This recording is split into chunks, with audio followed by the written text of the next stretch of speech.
los tiempos del Imperio Romano, los católicos eran a menudo perseguidos y ejecutados de las formas más atroces. Uno quisiera creer que el hombre aprendió algo tras este hórrido y doloroso episodio, pero lo cierto es que aquellos que fueron víctimas pronto se convirtieron en verdugos y el ciclo empezó de nuevo. El Vaticano es la cuna de la fe de miles de millones de personas alrededor del mundo, pero con tanta historia en su haber, tiene sin dudas capítulos malos y también atroces. Para la mayoría, esta historia empieza y termina en la Inquisición y el problema de la pedofilia.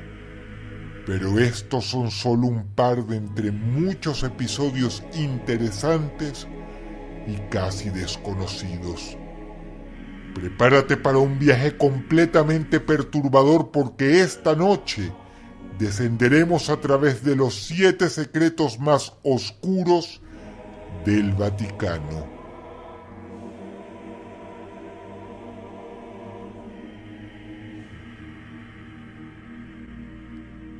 Número 7. Un castrato o castrati, cuando se habla en plural, era un tipo de artista muy especial que solo podía existir en los viejos tiempos, pues hoy día sería todo un escándalo. El porqué es tan doloroso como simple. Los castrati eran personas a quienes de niño se les sometía a una castración, es decir, se les cortaban los testículos, con la finalidad de que conservaran por siempre una voz aguda y delicada que sirviera para cantar temas, a menudo religiosos, con el que deleitaban a nobles, reyes y autoridades eclesiásticas.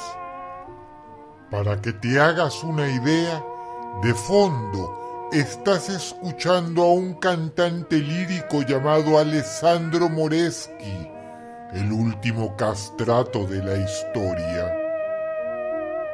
Antaño había toda una delegación vaticana que iba de ciudad en ciudad y de pueblo en pueblo, pagando buenas cantidades de dinero a los padres de todo aquel niño que supiera cantar bien. No solo para llevárselos a un estricto conservatorio y entrenarlos en este arte, sino además para someterlos a una castración. Obviamente, esto era visto como un salvajismo, incluso en aquellos tiempos. Los sacerdotes, sin embargo, lo tenían todo cubierto. Instruían a los padres que aceptaban el dinero a que si cualquiera venía haciendo preguntas, dijera que a su hijo le tuvieron que amputar los genitales debido a la mordida de un cerdo. Número 7.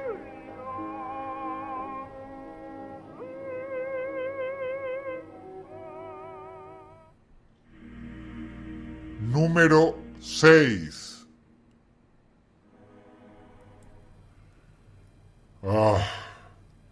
Muchos creen que el marketing es, entre comillas, un invento del siglo XX, pero se equivocan. En un sentido más abstracto y arcaico, el marketing es casi tan viejo como la civilización y la política. En la era medieval u oscurantista, la Iglesia y otros poderes bajo esta abogaban por mantener al grueso de la población lo más ignorante posible, pues habían comprendido algo de lo que lamentablemente los mandamases todavía sacan provecho hoy día. Una persona ignorante es fácil de controlar.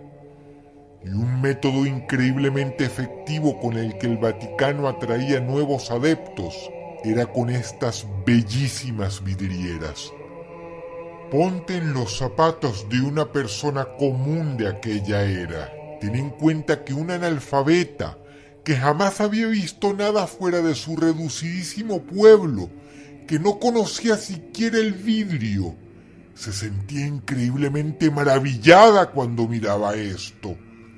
Y ni hablar de cuando pasaban a través los rayos del sol.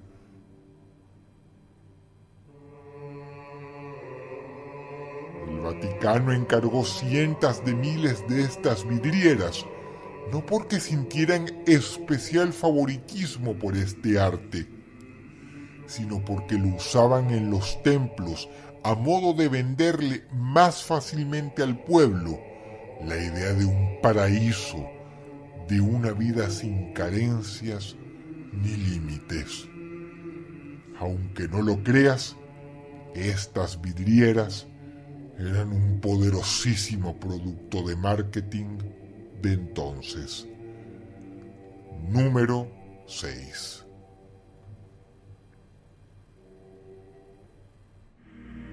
Número 5. Cuando se habla de los secretos y los escándalos del Vaticano, se tiende a revivir antiguos eventos históricos. Pero, ¿qué hay de las cosas más recientes? En lo que compete al puesto número 5 de este top, el nexo de la Iglesia con organizaciones del crimen, como la Cosa Nostra, entre otras, son un secreto a viva voz. Incontables pruebas de tolerancia vaticana y conveniente acción de mirar a otro lado son más que conocidos y bien documentados. Tanto ha sido así que se sabe que el crimen organizado tiene sus tentáculos bien entrelazados con el Banco del Vaticano. Y si tenemos en cuenta que hablamos de organizaciones que extorsionan, asesinan, promueven la prostitución y en muchos casos el narcotráfico, es más que obvio porque esto es un lamentable escándalo. En tiempos recientes se ha visto un esfuerzo de los miembros más altos de la cúpula vaticana por deshacerse de este romance con el crimen organizado. Pero del dicho al hecho, número 5.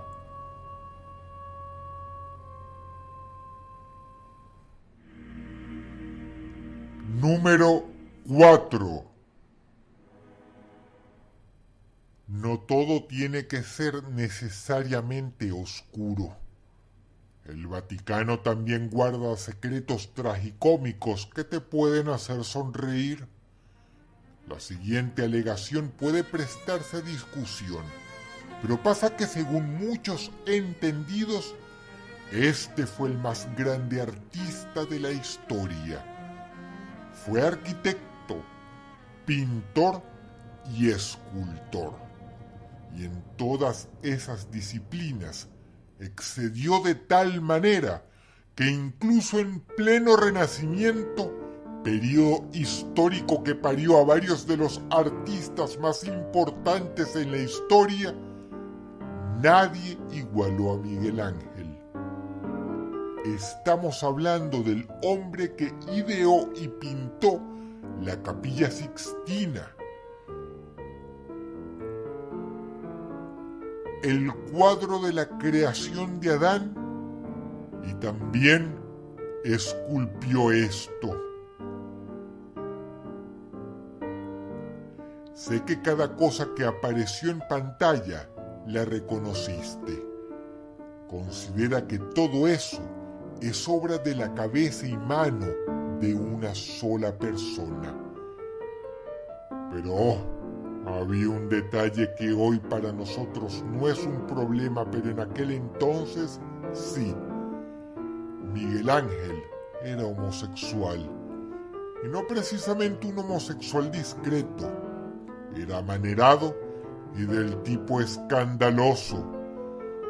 Para dorar la píldora, también tenía carácter de artista, pero lo salvaba el hecho de que era Miguel Ángel, el más grande, el creador de obras dedicadas a la iglesia tan maravillosas que hoy, a más de 451 años de su muerte, reconoces. Ahora, por otro lado, tenemos que el Papa era Giuliano della Rovere, nombre del pontífice Julio II, conocido como el Guerrero, no tanto por su pasado como por su mal carácter.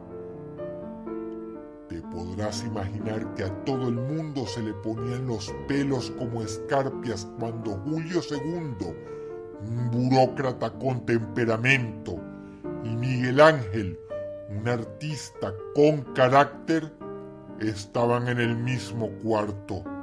Era una cosa más o menos así.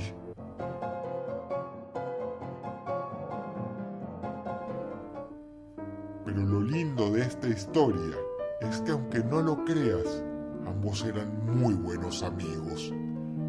Hay quienes creían que se odiaban, pero no, se estimaban muchísimo.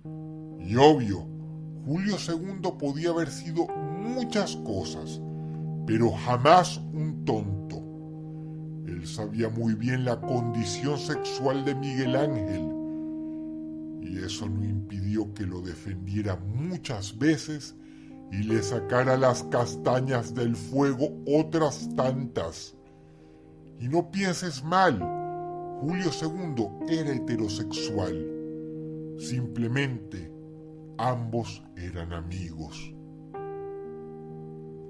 Se dice que algunas veces peleaban, a veces hasta los puños, peleas que por supuesto ganaba su santidad.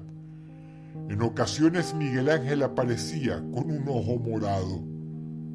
Otro secreto más del Vaticano. Número 4.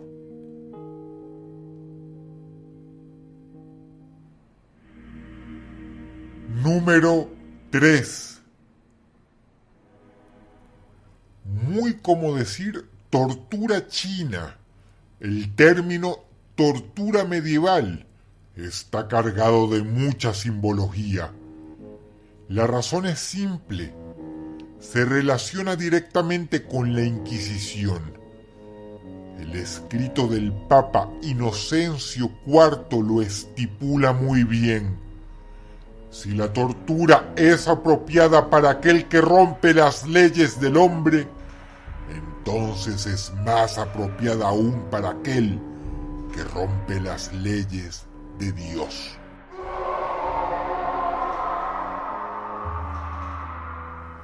Es por eso que la Santa Inquisición tiene una connotación muy oscura, porque fue una de las primeras veces en la historia de la humanidad en que la tortura se estudió, perfeccionó e incluso se convirtió en una suerte de arte.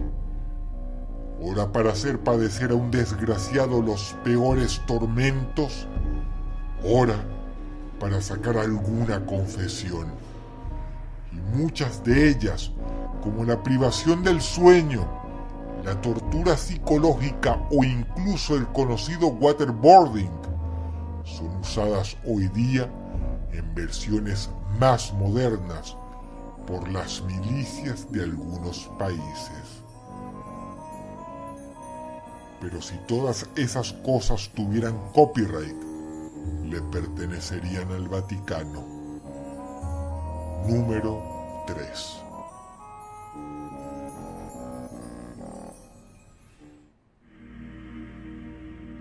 Número 2.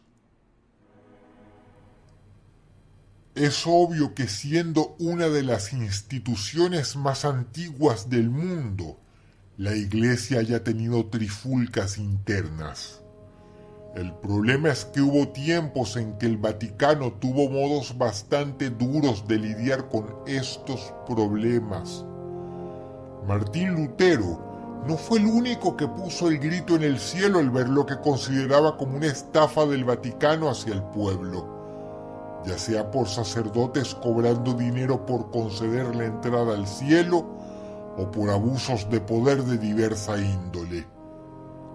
Católicos muy amados por sus comunidades, como John Wycliffe, sacerdotes como Jan Hus o personas como William Tyndale, culpados simplemente por traducir la Biblia al inglés para que su pueblo pudiera leer la palabra de Cristo, fueron todos mandados a matar de maneras atroces por el Vaticano.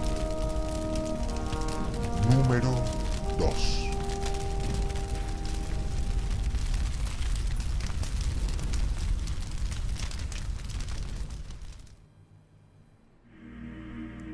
Número 1.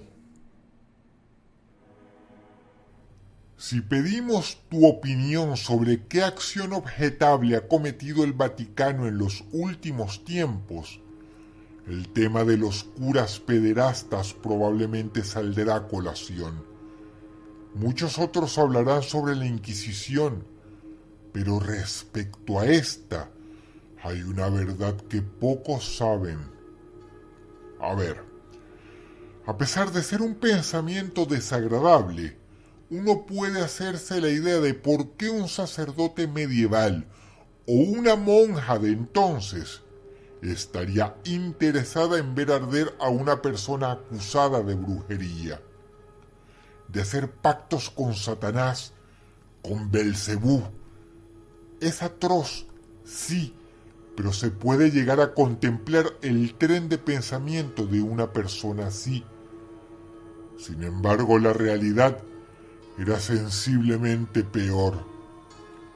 Resulta ser que la Inquisición española a menudo buscaba y rebuscaba culpables de herejía, no bajo sospechas medianamente bien fundamentadas de pactos con el lado oscuro, sino simple y llanamente porque la Inquisición en sí misma era una microeconomía. Desde los fiscales hasta los verdugos, pasando por las prisiones, el personal de estas y los mismos sacerdotes que oficiaban de jueces. Si uno piensa en la Inquisición, en lo que era, cuesta creer que el concepto pueda ser todavía más grotesco hasta este momento.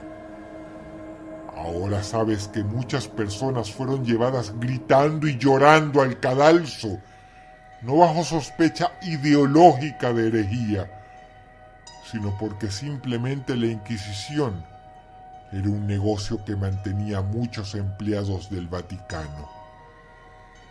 Número 1. Si el video te gustó, por favor dale pulgar arriba y compártelo con tus amigos. Suscríbete a mi canal si quieres ver más videos así.